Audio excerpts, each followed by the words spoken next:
ஒரு அழகான காட்டில் நீல நிற நீர் நிறைந்த ஒரு பெரிய குளம் இருந்தது. அந்த குளத்தில் நிறைய வண்ண மீன்கள் துள்ளி விளையாடிக் கொண்டிருந்தன.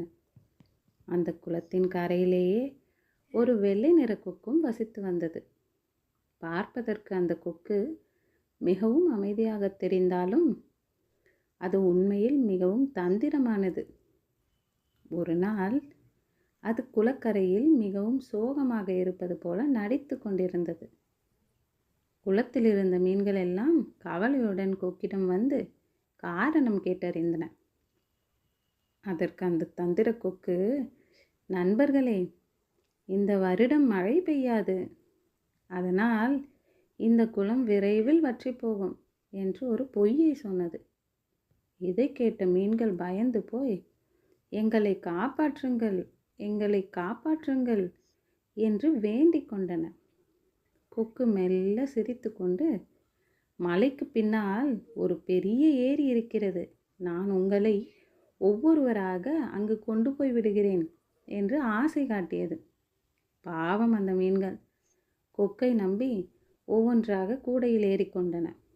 ஆனால் கொக்கு அவற்றை ஏரிக்கு கொண்டு செல்லவில்லை. மாறாக ஒரு பெரிய பாறையின் மேல் அமர்ந்து அந்த மீன்கள் ஒவ்வொன்றாக சாப்பிட்டு ஏமாற்றி வந்தது. இப்படியே பல நாட்கள் கடந்தன. அந்த பாறையில் மீன்களின் எலும்புகள் குவியலாக சேரத் தொடங்கின. பிறகு ஒரு நாள் அந்த குளத்தில் இருந்த ஒரு பெரிய நண்டு கொக்கிடம் வந்து, நண்பா, என்னையும் புதிய ஏரிக்கு கூட்டிச் செல்வாயா என்று கேட்டது.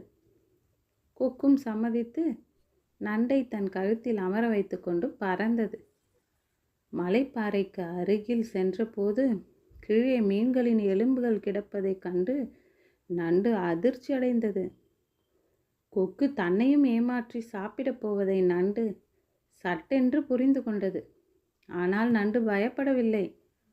கொக்கு தரையிறங்கும் போதே நண்டு தனது கூர்மையான கொடுக்கால் கொக்கின் கழுத்தை இறுக்கி பிடித்தது. தந்திரம் செய்த கொக்கு நிலத்தில் விழுந்து தன் தவறுக்காக வருந்தியது. நண்டு மெதுவாக மீண்டும் தனது குலத்திற்கு திரும்பி வந்தது. அங்கே மீதமிருந்த உயிர்களுக்கு நடந்த உண்மையை புரிய வைத்தது. அந்த நாளிலிருந்து குளம் மீண்டும் பாதுகாப்பான ஒரு இடமாக மாறியது. அனைவரும் விழிப்புடன் இருக்கவும் கற்றுக்கொண்டனர். இந்த கதையிலிருந்து நாம் கற்றுக்கொள்ள வேண்டிய முக்கியமான விஷயம் என்னவென்றால், பிறரை ஏமாற்றி லாபம் அடைய நினைப்பவர்களுக்கு இறுதியில் அதே ஏமாற்றமே திரும்ப வரும்.